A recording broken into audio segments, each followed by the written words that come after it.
আসসালামু আলাইকুম। আশা করি সবাই ভালো আছেন। তো আপনাদের তো আল্লাহর রহমতে আমরাও খুব ভালো আছি। তো আজকে যাব আমাদের এলাকারই এক 200 বছর পুরানো একটা রাজকীয় বাড়ি। তো এটার নাম হচ্ছে মধুমালা। তো আমাদের এলাকারই, তো আমরা দেখি ওইটা পুরোটা আপনাদের ঘুরিয়ে দেখাতে পারি কিনা।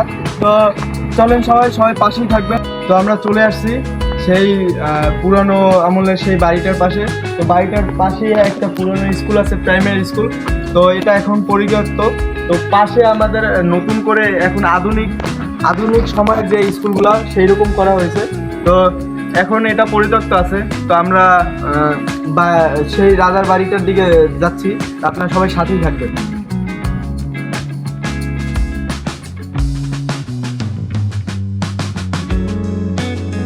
তো ভিউয়ার্স, আমরা চলে আসছি সেই ঐতিহ্যবাহী সেই পুরনো বাড়ির রাজকীয় বাড়িতে। এটা হচ্ছে মধুমালা মদন কুমারের বাড়ি। তো এটা প্রায় 200 বছরের আগের পুরনো একটা বাড়ি। তো এখানে এখন বাড়িটা পুরোটা স্মৃতি মুছে যাওয়ার মতনই, একদম কোনো সেই আগের মতন কোনো কিছুই নেই, সব ভেঙে চুরে গেছে একদম। তো এই আমি আপনাদের তেমন ভালো করে দেখাতে পারবো না, কারণ এখন সেই রকম আগের মতন ওই রকম কিছু নেই। তো তারপর যা আছে এটা আপনাদের পুরোটা ঘুরিয়ে দেখাই। তো আপনারা, এটা প্রায় 200 বছর পুরনো।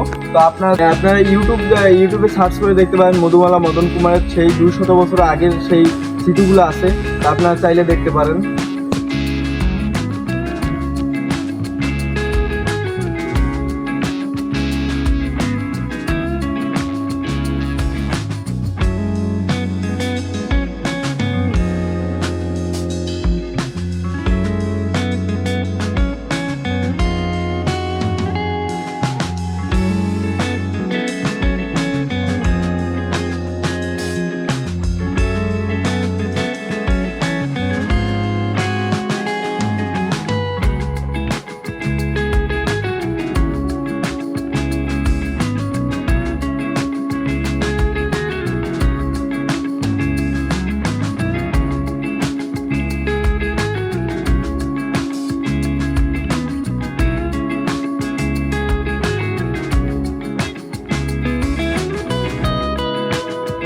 তো ভিউয়ার্স, আপনাদের আমি তেমন কিছুই দেখাতে পারি নাই। তবে বাড়িটা পুরোপুরি ভেঙে চুরে নষ্ট হয়ে গেছে। এখন প্রায় ভুতুরে বাড়ির মতন অবস্থা। তো এটা প্রায় 200 বছর আগের পুরনো বাড়ি। এই এলাকার যত ইতিহাস বা যত যত দিন যাচ্ছে, সেই মধুমালা সেই রাজকীয় বাড়িটার স্মৃতি মুছতে চলেছে। তো প্রায় 200 বছরের সেই স্মৃতি মুছে চলে যাচ্ছে বলেই কথা। তো এলাকার মানুষজন এইটাকে ধরে রাখার জন্য এই এলাকার নাম এখন বর্তমানেও এলাকার নাম মধুমালা নামে পরিচিত।